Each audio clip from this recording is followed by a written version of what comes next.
वाजपेयी ने मतदान के ठीक 72 घंटे पहले बलरामपुर की जनता को अपना ऐसा घिनौना चेहरा दिखाया था कि जिस चेहरे को देख शायद स्वर्ग में बैठे वाजपेयी आज खुद शर्म से पानी पानी हो जाएं। इतनी घिनौनी हरकत। पंडित जवाहरलाल नेहरू ने 3 मूर्ति भवन से एक नंबर डायल किया। रिसीवर के उस पार से एक आवाज आती है। ये वो आवाज थी जिस आवाज ने उस रोज हिंदुस्तान के गली मोहल्लों में कोहराम मचा रखा था। इन तमाम फैसलों और मामलों ने नेहरू के दामन पर जितनी कालिख लगाई थी, इसकी दुगनी कालिख अब नेहरू का अपना दामाद नेहरू के दामन पर लगाने जा रहा था। 1957 के लोकसभा चुनावों के नतीजों को गुजरे अब बरस 2 बरस होने लगे थे। पंडित जवाहरलाल नेहरू को सदर वतन के तख्त पर बैठे 1 दशक से भी ज्यादा का वक्त गुजर चुका था और इन लम्हों में नेहरू ने देश के लिए कई बड़े फैसले लिए थे। इन्हीं बड़े फैसलों में एक फैसला था भाषाई आधार पर राज्यों के बंटवारे का फैसला। ये वो फैसला था जिसने पहली दफा पंडित जवाहरलाल नेहरू के दामन में अलोकप्रियता के छींटे दिखलाई थे।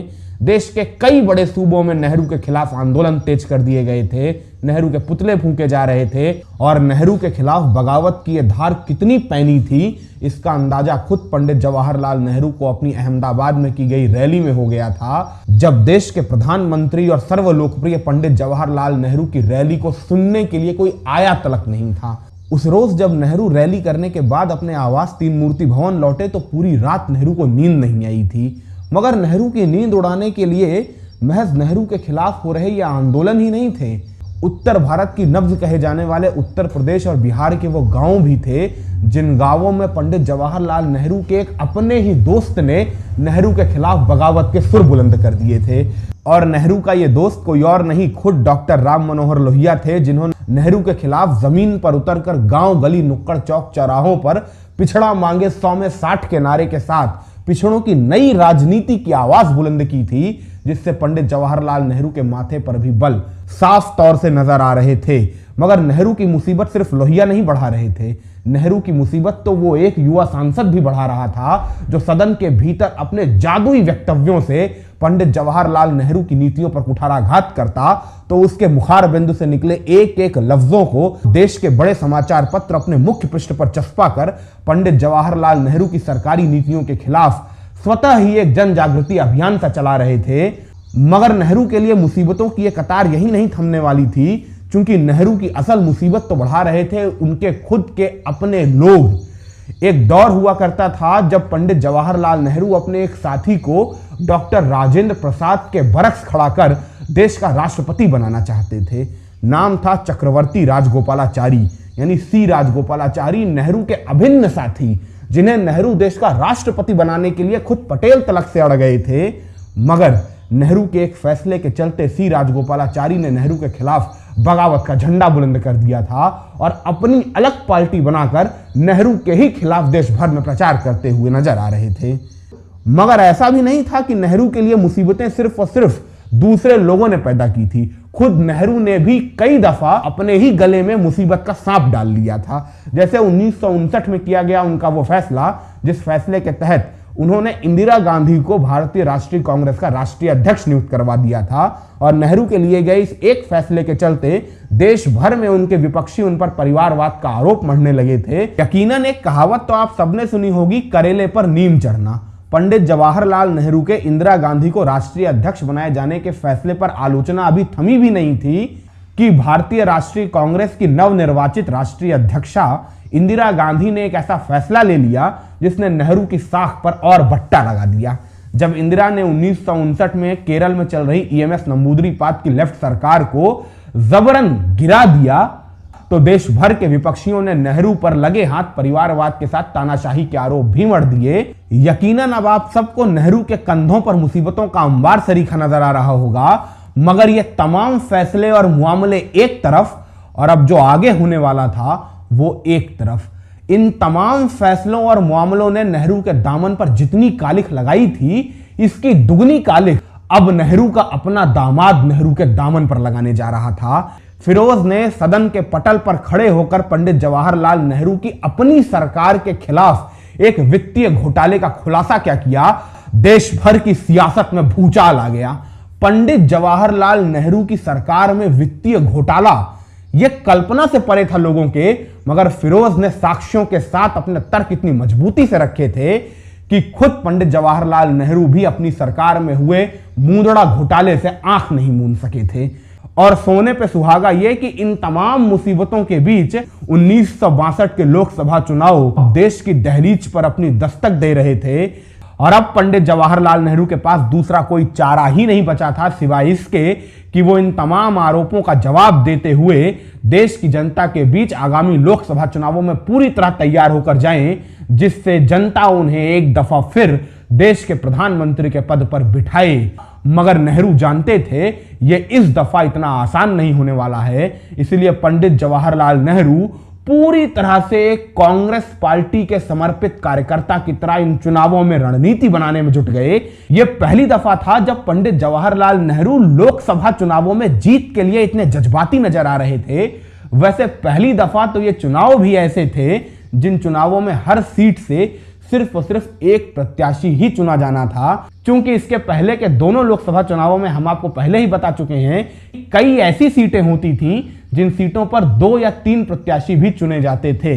निश्चित रूप से चुनाव का यह नया कलेवर था, नया रंग था, नए नेहरू थे, तो इन चुनावों की दास्तान भी नए सिरे से रची जाने वाली थी, जिस दास्तान का पहला हर्फ तो पंडित जवाहरलाल नेहरू की कलम से चलाए गए एक लाल निशान से शुरू हुआ था, जो लाल निशान पंडित नेहरू ने देश भर की 494 लोकसभा सीटों पर अपनी किस्मत आजमा रहे प्रत्याशियों की कतार में लगाया था। यह लाल निशान लगा था पंडित अटल बिहारी वाजपेयी के नाम पर। नेहरू भली भांति जानते थे 1957 से 1962 के दौरान अटल बिहारी वाजपेयी ने अपने भाषणों से देश के प्रबुद्ध वर्ग में अपनी एक जगह बना ली है, और अगर वो आने वाले बरस में भी सदन के भीतर इसी तरह गरजते रहे तो नेहरू के लिए मुसीबतें खड़ी हो सकती हैं। इसीलिए नेहरू हर कीमत पर वाजपेयी को सदन में पहुंचने से रोकना चाहते थे। नेहरू ने पिछले चुनावी नतीजों पर गौर किया तो उन्हें सब कुछ समझ आ गया कि पिछले चुनावों में किस तरह हिंदू मुस्लिम ध्रुवीकरण के चलते वाजपेयी को जीत हासिल हुई थी। तो सबसे पहले पंडित जवाहरलाल नेहरू ने बलरामपुर की धरती पर अटल बिहारी वाजपेयी के खिलाफ एक ब्राह्मण प्रत्याशी को उतारा, और वो भी खास तौर से एक महिला ब्राह्मणी को उतारा, जिसे वो खुद करनाल हरियाणा से खोज कर लाए थे, सिर्फ और सिर्फ अटल बिहारी वाजपेयी को चुनौती देने के लिए। नाम था सुभद्रा जोशी। पंडित जवाहरलाल नेहरू ने बलरामपुर की धरती से अटल बिहारी वाजपेयी को चुनौती देने के लिए एक ब्राह्मण महिला को सिर्फ और सिर्फ इसलिए चुना क्योंकि नेहरू ने बलरामपुर की जातिगत और जनसांख्यिकी दोनों गणनाओं का बड़ी सूक्ष्मता के साथ अन्वेषण किया था, जिसके आधार पर नेहरू को इल्हाम था कि बलरामपुर की धरती पर महिलाओं की भी एक अच्छी खासी निर्णायक आबादी है और इसके साथ ही ब्राह्मण वोटरों का एक बड़ा तबका भी है। और इन दोनों को साध कर नेहरू वाजपेयी के खिलाफ घेरेबंदी करने में जुट गए थे। आपको लग रहा होगा नेहरू ने वाजपेयी के खिलाफ अपना सबसे बड़ा दांव चल दिया है, मगर यह भ्रम था। नेहरू को इल्हाम था अगर वाजपेयी जैसी करिश्माई शख्सियत को चुनावों में पटखनी देना है तो चुनाव में करिश्मा लाना जरूरी है, और नेहरू ने वो करिश्मा बॉलीवुड के तड़के से डाला। पंडित जवाहरलाल नेहरू ने 3 मूर्ति भवन से एक नंबर डायल किया। रिसीवर के उस पार से एक आवाज आती है। ये वो आवाज थी जिस आवाज ने उस रोज हिंदुस्तान के गली मोहल्लों में कोहराम मचा रखा था। यह आवाज थी बॉलीवुड के मशहूर अभिनेता बलराज साहनी की। किसी के पास पंडित जवाहरलाल नेहरू खुद फोन कर बेहद विनम्रता के साथ आग्रह करने लगे कि कृपया हमारा प्रचार कर दीजिए, तो कौन ही मना करे। और बलराज साहनी महोदय तो अति ही भावुक हो गए। माने नेहरू ने उनसे महज प्रचार के लिए कहा था, मगर बलराज साहनी हफ्ता 10 दिन बलरामपुर में रुक के वाजपेयी के खिलाफ प्रचार करने बलरामपुर की धरती पर प्रवास ही करने पहुंच गए। अब नेहरू को इल्हाम हो चला था कि बलराज साहनी के प्रचार के बूते तो कांग्रेस अटल बिहारी वाजपेयी को पटखनी देने में कामयाब हो ही जाएगी, मगर नेहरू को यह इल्हाम नहीं था कि दूसरे का किला ध्वस्त करते करते कब उनका खुद का किला दुश्मन के घेरे में आ गया है।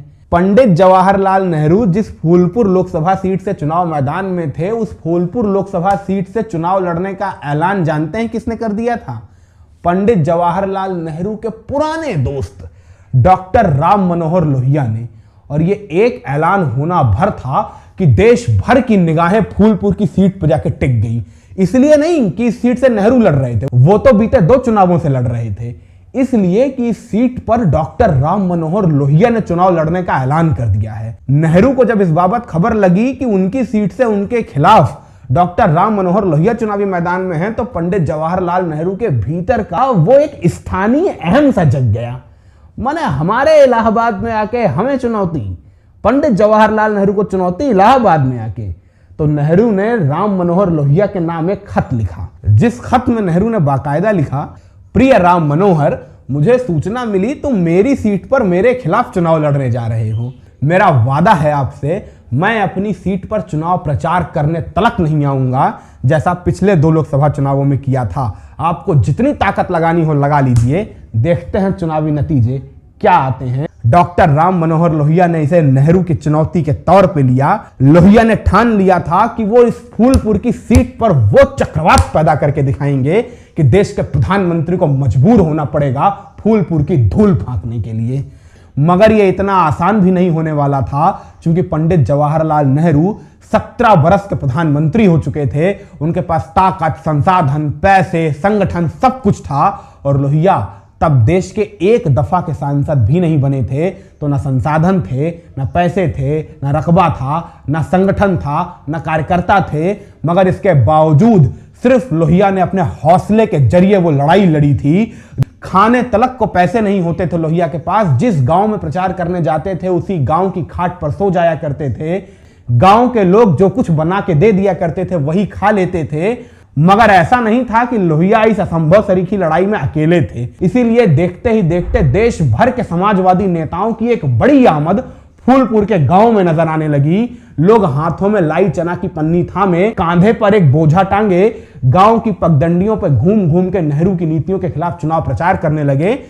उधर रायसीना की पहाड़ी पर बसे 3 मूर्ति भवन के आवास में बैठे पंडित जवाहरलाल नेहरू को इल्हाम भर भी नहीं था कि वो यहां दिल्ली में बैठे हैं और उनके फूलपुर में एक नए सियासी करिश्मे की कवायद गढ़ी जा रही है। देश भर के समाजवादी नेताओं और कार्यकर्ताओं ने साथ मिलकर फूलपुर के गांव में नेहरू के खिलाफ ऐसा चक्रवात पैदा कर दिया कि देखते ही देखते कब नेहरू का अपना घर नेहरू के खिलाफ बगावत की बोली बोलने लगा, ये इलाहाबाद कांग्रेस दफ्तर में बैठे कांग्रेसी नेताओं के जहन में भी नहीं समा रहा था। आखिरकार थक हार कर इलाहाबाद जिला कांग्रेस समिति ने प्रदेश कांग्रेस समिति के नाम एक खत लिखा, जिस खत का मजमून ये था कि हालिया हालात जो बयां कर रहे हैं वो बयानगी ये है कि अगर पंडित जवाहरलाल नेहरू अपना अहंकार छोड़कर इलाहाबाद की धरती पर चुनावी प्रचार करने नहीं आए तो अनहोनी को होने से कोई रोक नहीं सकता है। जिसके पश्चात प्रदेश कांग्रेस समिति ने पंडित जवाहरलाल नेहरू के नाम खत लिखा कि कृपया अपना अहंकार छोड़िए, अन्यथा डॉक्टर राम मनोहर लोहिया जैसा चक्रवात पैदा कर रहे हैं, ये चक्रवात कहीं आपके साथ साथ समूची कांग्रेस पार्टी की साख ना उड़ा ले जाए। नेहरू ने जब ये खत पढ़ा तो नेहरू को अपनी आंखों पर यकीन नहीं हुआ। नेहरू को लगा नहीं, सर्वे में कुछ गलती हुई होगी। इसके बाद पंडित जवाहरलाल नेहरू ने, ऐसा कहा जाता है कि इंटेलिजेंस ब्यूरो की सहायता ली। इंटेलिजेंस ब्यूरो यानी आईबी की टीम को फूलपुर की धरती पे उतारा कि आप जाके अंदर खाने की रिपोर्ट लेके आइए।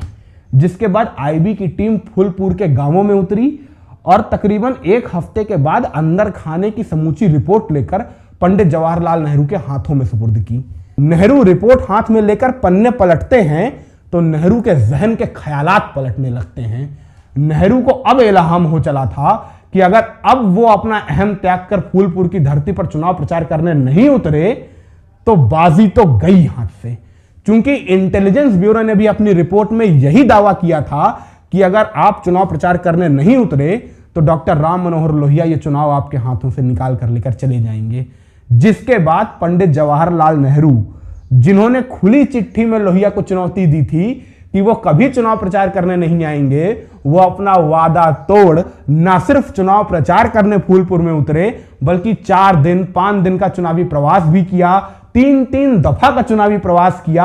यह चुनावी टक्कर थी फूलपुर के मैदान में। एक और 17 वर्ष का प्रधानमंत्री और एक दफा एक ऐसा नेता जो अभी तक सांसद तक नहीं बना है, मगर उसने प्रधानमंत्री पंडित जवाहरलाल नेहरू का अहम तोड़ के रख दिया था। यकीनन फूलपुर की सरजमी पे हो रहे इस जबरदस्त मुकाबले को देख समूचे हिंदुस्तान की धड़कनें थमी हुई थीं, मगर वक्त का क्या है, वो तो कभी नहीं थमता है, अपनी ही रफ्तार पर बढ़ता चला जाता है और बढ़ते हुए लम्हों के इस कारवां ने आखिरकार बरस 1962 के कैलेंडर के पहले पन्ने को पलट ही दिया। जिस महीने की 16वीं तारीख से शुरू होने थे देश भर के मतदान, 16 तारीख आती है और इसी के साथ शुरू हो जाते हैं देश भर की 494 लोकसभा सीटों पर मतदान। पंडित जवाहरलाल नेहरू भी फूलपुर में अपने चुनाव प्रचार का कार्यभार निपटाकर अब रायसीना की पहाड़ी पर स्थित अपने 3 मूर्ति भवन के आवास पर बैठ चुनावी संभावनाओं के ओर छोर तलाश रहे थे। यकीनन ये चुनाव देश की 494 लोकसभा सीटों पर हो रहे थे, मगर फिर भी नेहरू के जहन में तो अभी भी कांटा महज 2 जगह लगा हुआ था। एक घाघरा पार बलरामपुर और दूसरा गंगा पार फूलपुर। फूलपुर के जमीनी हालात तो नेहरू अभी अभी अपनी आंखों से ही देख कर आए थे, मगर इंतजार और ख्याल ज्यादा बलरामपुर का जहन में बना हुआ था। क्योंकि बलरामपुर की खबर लिए हुए नेहरू को एक अरसा हो चला था, तो नेहरू ने राष्ट्रीय कांग्रेस समिति के नेताओं के एक दल को बलरामपुर सर्वेक्षण के लिए भेजा कि जाकर बलरामपुर के जमीनी हालात का मुआयना करके आओ। चुनावी सर्वेक्षण के दौरान कांग्रेस कार्यकर्ताओं ने पंडित जवाहरलाल नेहरू को सूचित कर दिया था कि बलराज साहनी के चुनाव प्रचार करने से कोई खासा प्रभाव नजर नहीं आ रहा है। लोगों के बीच वाजपेयी का जलवा आज भी कायम है। खैर, अब नेहरू भी कर ही क्या सकते थे, मतदान हो चुके थे, मतगणना का इंतजार समूचा देश कर रहा था, तो पंडित जवाहरलाल नेहरू भी कर रहे थे। महीना आया जून का, तारीख आई 6। दिल्ली के कनॉट प्लेस पे लगा एक बड़ा सा श्यामपट, जिस श्यामपट के किनारे खड़ा हुआ एक शख्स हाथ में चौक लिए हुए पार्टी दर पार्टी चुनावी नतीजों को लिखता जा रहा था। आकाशवाणी से देश भर में चुनावी नतीजे सुनाए जा रहे थे। महीनों का इंतजार अब बस खत्म होने को था। पंडित जवाहरलाल नेहरू के नेतृत्व में लड़ने वाली भारतीय राष्ट्रीय कांग्रेस 361 सीटें जीतकर दोबारा सत्ता पर काबिज हो चुकी थी। दूसरे नंबर पर कम्युनिस्ट पार्टी ऑफ इंडिया का नंबर था, जिसने कुल 29 सीटें हासिल की थीं। तीसरे नंबर पर सबको चौंकाते हुए पहली दफा चुनाव में प्रतिभाग कर रही सी राजगोपालाचारी और मीनू मसानी की स्वतंत्र पार्टी ने अपना स्थान बनाया था, कुल 18 सीटें अपने नाम कर। चौथे नंबर पर काबिज भारतीय जनसंघ ने भी तमाम चुनावी विशेषज्ञों को चौंकाया, क्योंकि जनसंघ ने पिछले लोकसभा चुनावों में महज 4 सीटें अपने नाम की थीं और इस लोकसभा चुनाव में 14 सीटों की टैली जनसंघ के जनाधार में एक बड़ी बढ़ोतरी की ओर इशारा कर रही थी। 5वें नंबर पर आती थी आचार्य जेबी कृपलानी की कृषक मजदूर प्रजा पार्टी, जिसने कुल 9 सीटें अपने नाम की। फिर राम राज्य परिषद का नंबर आता है, जिसने 3 सीटें अपने नाम की और बाकी बचे निर्दलीय उम्मीदवार। यकीनन नेहरू की तिवारा सरकार बन चुकी थी। देश भर से नेहरू के लिए बधाइयों के तांते आ रहे थे, मगर इसके बावजूद नेहरू की निगाहें अभी भी अपने फूलपुर और बलरामपुर पर टिकी हुई थीं, जहां मतगणना का दौर देर रात तलक जारी था। देश भर के सियासी विश्लेषक इन 2 सीटों के चुनावी नतीजों का इंतजार कर रहे थे और आखिरकार जब देर रात इन 2 सीटों के चुनावी नतीजे आए, तो इन नतीजों ने पंडित जवाहरलाल नेहरू ही नहीं, देश भर को हिला के रख दिया। बात करेंगे सबसे पहले बलरामपुर की। पंडित अटल बिहारी वाजपेयी बलरामपुर से चुनाव हार चुके थे, वो भी महज 2000 वोट से। यकीनन नेहरू इन नतीजों पर यकीन करना चाहते थे कि वाजपेयी चुनाव हार चुके हैं, मगर नेहरू को अब भी यकीन नहीं हो रहा था कि जब भारतीय राष्ट्रीय कांग्रेस समिति के नेताओं के जरिए उन्होंने सर्वेक्षण कराया, तब उस सर्वेक्षण में तो वाजपेयी विजयी आ रहे थे। तब मतदान के 2-3 दिन पहले ऐसा क्या हो गया, हम बताते हैं क्या हुआ था। वाजपेयी ने मतदान के ठीक 72 घंटे पहले बलरामपुर की जनता को अपना ऐसा घिनौना चेहरा दिखाया था कि जिस चेहरे को देख शायद स्वर्ग में बैठे वाजपेयी आज खुद शर्म से पानी पानी हो जाएं। इतनी घिनौनी हरकत। दरअसल वाजपेयी ने मतदान के 72 घंटे पहले एक रैली को संबोधित करते हुए अपनी प्रतिद्वंदी उम्मीदवार सुभद्रा जोशी के विषय में एक टिप्पणी की थी। टिप्पणी इतनी घिनौनी कि बोलने में शर्म आ जाए। दरअसल चुनाव प्रचार के दौरान सुभद्रा जोशी अक्सर जनता को संबोधित करते हुए यह कहती रहती थी कि मैं 12 महीने 300 दिन आपकी सेवा करने के लिए यहां रहूंगी। जैसे वादे नेता आमतौर से मंचों से करते हैं कि मैं 12 महीना 300 दिन आपके साथ रहूंगा, ऐसे ही वादे सुभद्रा जोशी किया करती थी। मगर वाजपेयी ने 72 घंटे पहले अपनी उस रैली में सुभद्रा जोशी पर टिप्पणी करते हुए कहा कि सुभद्रा जी कहती हैं कि वो 300 दिन आपके साथ रहेंगी, आपकी सेवा करेंगी। बल्कि ये तो सभी जानते हैं कि 30 दिन में कुछ दिन ऐसे होते हैं जिस दिन महिला सेवा करने के लिए तैयार ही नहीं रहती है। वाजपेयी का इशारा महिलाओं के मासिक धर्म की ओर था, पीरियड्स की ओर था। इतनी घिनौनी बात सार्वजनिक मंच से किसी महिला के विषय में अटल बिहारी वाजपेयी जैसी शख्सियत कर भी सकता है, यह यकीन करना मुश्किल है, मगर यह सच है। वाजपेयी ने सुभद्रा जोशी के विषय में यह टिप्पणी दी थी, जिस टिप्पणी का जवाब देते हुए सुभद्रा जोशी ने बलरामपुर की महिलाओं से आह्वान किया कि वो वाजपेयी की इस बदजुबानी का बदला वाजपेयी से मतदान दिवस के दिन लें। निश्चित रूप से उन दिनों संचार के इतने माध्यम नहीं हुआ करते थे, इसलिए यह बात इतनी ज्यादा नहीं फैली होगी, मगर थोड़ी बहुत तो फैली ही, जिसका असर स्पष्ट रूप से मतदान दिवस के दिन दिखा और वाजपेयी की मुट्ठी में कैद जीत मुट्ठी से रेत की तरह फिसल गई। और जब चुनावी नतीजे सामने आए तो वाजपेयी को अपनी इस बदजुबानी की कीमत अपनी संसदीय सीट के जरिए चुकानी पड़ी। पंडित जवाहरलाल नेहरू के लिए यह जीत मानो किसी तोहफे से कम नहीं थी, मगर नेहरू को असल तोहफा तो उनकी आवाम ने दिया था, यानी फूलपुर की जनता ने दिया था। क्योंकि फूलपुर के चुनावी नतीजों में स्पष्ट रूप से नेहरू ने लोहिया से 2 गुना मत हासिल कर न सिर्फ जीत दर्ज की, बल्कि एक दफा फिर फूलपुर का प्रतिनिधित्व करते हुए ही प्रधानमंत्री पद की शपथ भी ली। यकीनन अब कागजातों में 1962 के लोकसभा चुनावों में फूलपुर के चुनावी मैदान में पंडित जवाहरलाल नेहरू लोहिया को शिकस्त देते नजर आ जाएं, मगर उन चुनावों को जिस किसी ने अपनी नजर भर से निहारा था, वो भली भांति जानता है कि कई दफा जीतने वाले की जीत से ज्यादा बड़ी हारने वाले की हार हो जाती है। तो 1962 के लोकसभा चुनावों की दास्तान का यह कारवां आखिरकार यहां पर थमता है, मगर हमारी मुलाकातों का यह सिलसिला नहीं थमेगा। फिर मिलेंगे किसी नई मुलाकात में, किसी नए चुनाव के साथ, किसी नई दास्तान के साथ। तब तक खुश रहिए, मुस्कुराते रहिए।